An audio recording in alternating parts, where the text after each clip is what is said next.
Hello friends, welcome back to our channel. तो आज मैं आपके साथ शेयर कर रही हूँ 8 मार्च सेकेंड शिफ्ट का जो SBI PO प्री का एग्ज़ाम था उसका एनालिसिस। तो मेरा एग्ज़ाम सेकेंड शिफ्ट में था और इतना वाहियात पेपर था कि क्या ही बोलूँ मैं।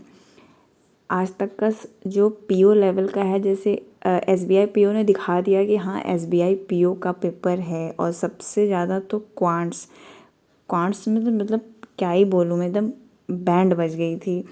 तो स्टार्ट करते हैं इंग्लिश सेक्शन में। तो RC आई थी, एक थी और 10 क्वेश्चंस थे, और वो कुछ कंज्यूमर प्रोडक्ट रिव्यू कुछ ऐसा करके था। और मैंने RC के एक भी क्वेश्चन नहीं अटेम्प्ट किए, बस जो सिनोनिम वाले थे वो मैंने अटेम्प्ट किए। और सिर्फ सिनोनिम ही पूछा था, एंटोनिम नहीं पूछा था किसी का। और उसका हैंडल एक वर्ड था और एक बैलेंस था जिसका मैंने इक्विलिब्रियम मार्क किया था, और एक कंटिन्यूइंग था। तो इन हैंडल और कंटिन्यूइंग का तो मुझे नहीं याद है कि मैंने क्या मार्क किया, पर बैलेंस का मुझे याद है कि मैंने इक्विलिब्रियम मार्क किया था। और एक RC में एक फिल इन द ब्लैंक्स भी आया था, तो मुझे नहीं याद है कि मैंने उसे अटेम्प्ट किया या नहीं। और एरर के क्वेश्चन आए थे, उसमें 5 सेंटेंस दिए हुए थे और पूछा गया था कि इसमें से करेक्ट कौन सा है। और एक क्वेश्चन ऐसा था जिसमें पूछा था कि इनकरेक्ट कौन सा है। और फिलर का क्वेश्चन आया था, तो 5 क्वेश्चन उसके थे। मतलब सिंगल फिलर नहीं था, double fill in the blanks था एक लाइन में, ऐसा करके था। और एक क्लोज टेस्ट आया था जिसमें 6 क्वेश्चन था, वो बहुत इजी था। 2 मैच द कॉलम आए थे, वो भी इजी थे। और 5 क्वेश्चन वर्ड स्वैप के आए थे, वो भी इजी था। और 2 क्वेश्चन वर्ड यूसेस का आया था, एक वर्ड था मैनेज और एक वर्ड था हेल्प, जिसका मेरा दोनों में आंसर A एंड C आया हुआ था। 5 क्वेश्चन पैराजंबल के आए थे, और मैंने उसमें फ़र्स्ट और सेकंड मार्क किया था। फर्स्ट मेरा बना था D और सेकंड मेरा था E, उसके आगे मैंने नहीं बनाया। तो मेरे अटेम्प्ट इंग्लिश में हुए 28। अब आते हैं the most horror section, that is quant. तो क्वांट में जो फर्स्ट थी वो DI, वो टेबल बेस्ड थी। उसमें 3 कॉलम थे। फर्स्ट में था वॉलीबॉल, बैट और फुटबॉल, ये था पूरा सम दिया हुआ था। फिर सेकंड में वॉलीबॉल और बैट का रेशियो था, और थर्ड कॉलम में वॉलीबॉल और बैट का डिफरेंस दिया हुआ था। तो इसके ये DI इजी थी, ये हो रही थी। और एक डबल पाई चार्ट थी, वो इतनी कैलकुलेटिव थी, मैंने पहले उसी को पिक कर लिया, और इतनी कैलकुलेटिव थी। उसके बाद उसके क्वेश्चन भी इतने बड़े बड़े थे, फिर मैं वो नहीं की सॉल्व, आधा टाइम उसमें वेस्ट करके फिर मैंने उसे नहीं किया। अप्रॉक्सीमेशन के 3 क्वेश्चन आए थे, वो भी इजी थे। और एक कैसलेट आया था जिसमें मंडे और ट्यूसडे का दिया हुआ था डेटा। टीचर स्टूडेंट थे दोनों में, टीचर में मेल फीमेल और स्टूडेंट में भी मेल फीमेल थे।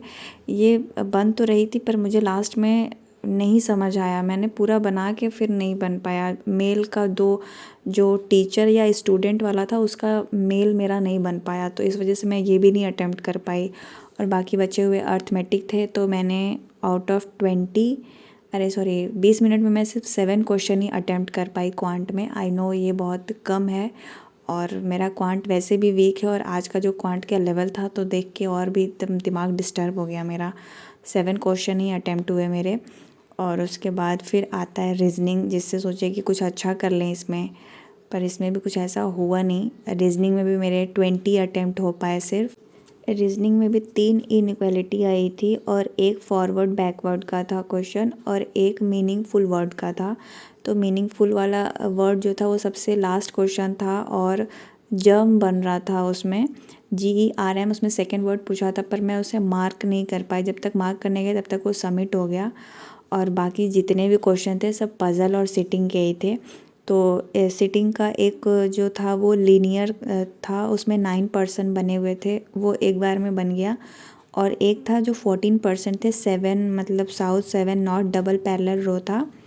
ये थोड़ा सा कंफ्यूजिंग था, थोड़ा टाइम टेकिंग था, बहुत मतलब ट्रिकी टाइप का था, बहुत टाइम बाद बना ये। और फिर जो पज़ल पे आते हैं, तो स्टैक बेस्ड पज़ल थी, ABCD करके था, और उसमें उसके साथ कलर भी था, तो ये भी आराम से बन गया था। और एक एज और ईयर का था, तो ये मैंने अटेम्प्ट ही नहीं किया, मैं पहले ही देख दी कि मैथमेटिकल जहाँ आता है तो मैं उसको बाद में करना प्रेफर करती हूँ। फिर एक था फ्लैट फ्लोर था, PQ करके 4 फ्लोर थे और 2 फ्लैट था, तो ये भी आराम से बन जा रहा था। तो ये रहा रीजनिंग का, और मेरे ओवरऑल अटेम्प्ट हुए हैं इसमें 55। तो 55 में तो पता नहीं एग्ज़ाम क्वालिफाई होगा नहीं होगा, तो इससे तो कोई होप नहीं है। तो अब SBI क्लर्क मेंस ही है जिस पे अब पूरा फोकस करके और अपना 100% दे के कुछ करना है। और एक चीज़ और बता दूं, जो मार्किंग स्कीम थी तो इंस्ट्रक्शन में ऐसा लिखा हुआ था कि ईच क्वेश्चन कैरी 1 मार्क, यानी कि उस हिसाब से फिर इंग्लिश हुई 40 मार्क्स की और क्वांट और रीजनिंग 30 मार्क्स के हुए। तो ऐसा रहा। तो that's it from my side. Thank you so much for watching. Take care and bye bye and all the best for SBI PO pre. Bye bye.